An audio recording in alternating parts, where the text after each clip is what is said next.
So let's now start on the topic of vector algebra. In this video, we'll take a look at the quantity or concept of vectors.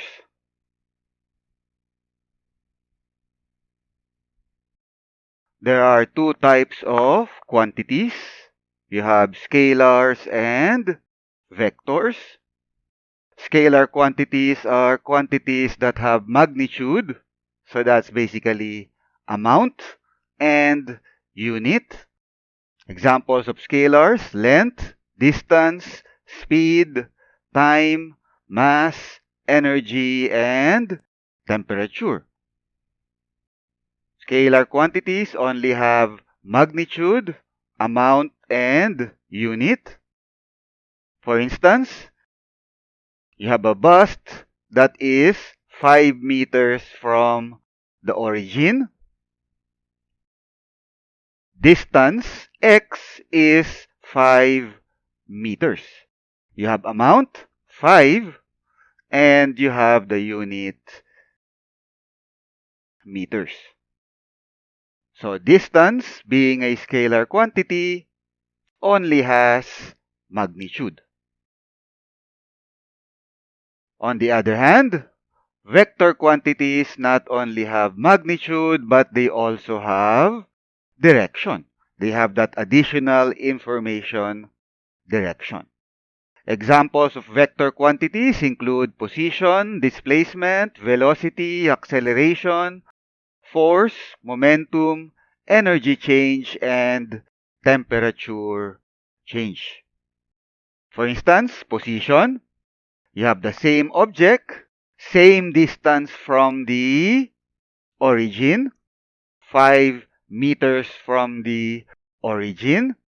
But so that gives you the magnitude of the position, x is equal to 5 meters. If we now take into account the direction, you have angle 35 degrees above the positive x direction or positive x line. The position of the object becomes 5 meters magnitude and the direction is 35 degrees above positive x. Position, being a vector quantity, has magnitude and direction. 5 meters, 35 degrees above positive x.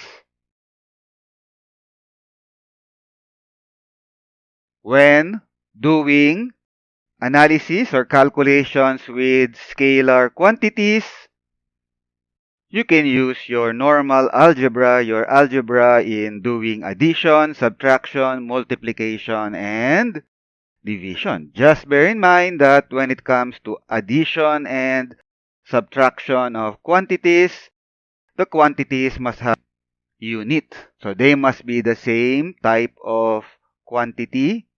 So if one is distance, all the other quantities must also be distances for you to add them together. And again, they must have the same unit. The same applies for vector quantities. When performing addition or subtraction of vector quantities, they must have the same unit. In addition to that, normal algebra is not enough to handle vector quantities because vectors have that additional information, direction. When you do vector analysis, you have to take into account the direction of the vector quantities.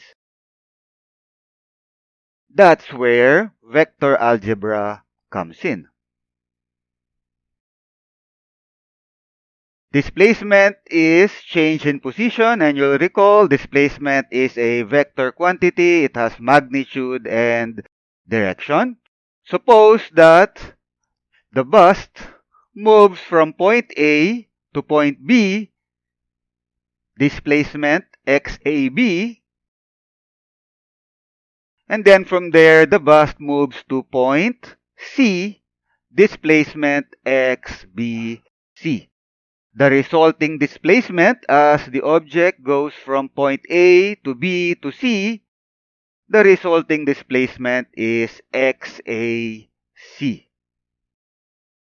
This tells us that XAC is equal to XAB plus XBC. The vector, the resultant displacement, the vector XAC is referred to as the vector sum or resultant vector.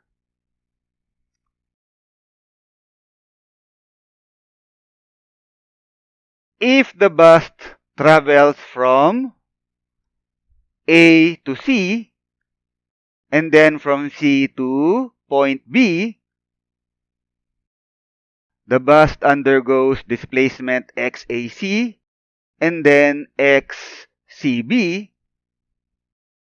The total displacement, the total change in position of the bust is XAB.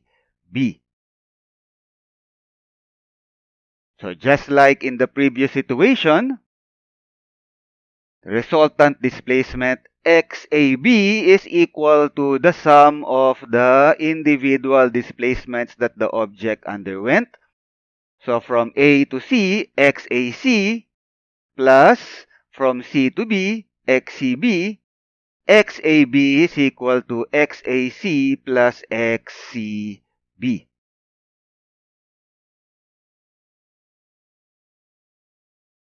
If we go to the previous situation, XAC is equal to XAB plus XBC. XAB is equal to XAC plus XCB. So if we isolate XAC in this second equation, XAB is equal to XAC minus XBC. XAB, XAB,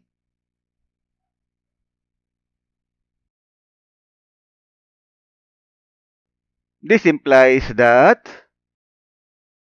XAC minus XBC is just equal to XAC plus XCB.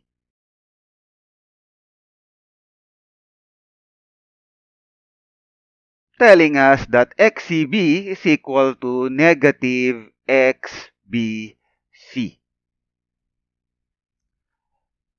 XCB from C to B is just negative of XBC displacement from point B to point C. If you compare the two vectors, XBC and XCB, the only difference between them is the direction. XCB is from C to B, XBC is from B to C. They have opposite direction. Same magnitude,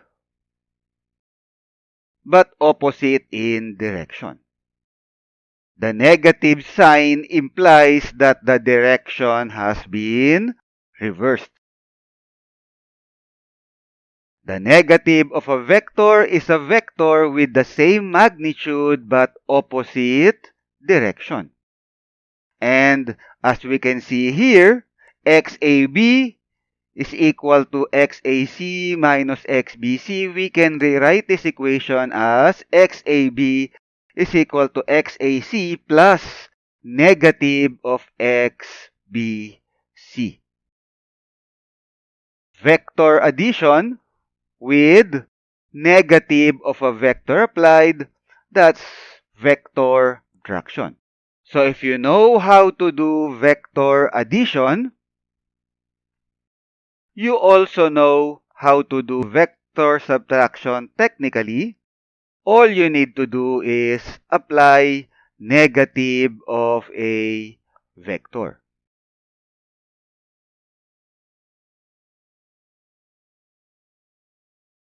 Vector addition follows both the commutative and associative laws. A plus B, vector A plus vector B is equal to B plus A plus B plus C is just equal to A plus B plus C. The order in which we add the vectors does not really matter. A plus B plus C is equal to B plus C plus A is equal to C plus A plus B. Knowing this may make your analysis of a system, analysis of a problem easier. The problem might give you the vectors in this particular order, but if you are adding the vectors together, you can order the addition in any way, and that might make the analysis easier. So please take note of this, not only of the commutative and associative laws. Take note that the order in which you add the vectors does not really matter. And that's it for our discussion for this video. In the next video, we'll take a look at how the directions of vectors are described. Very important that you know how to describe the direction of a vector. It's because it's the direction of the vector that needs to be taken into account when you do vector analysis. That's why you are not able to apply ordinary algebra that you studied in your basic mathematics. The basic addition, basic subtraction, basic multiplication, and basic division of quantities. You are not able to do that with vectors because of the direction information that the vector contains. So it's very important that you need to know how to describe the direction of vector quantities. And that's what we'll take a look what we'll take a look at in the next video. So thank you for watching.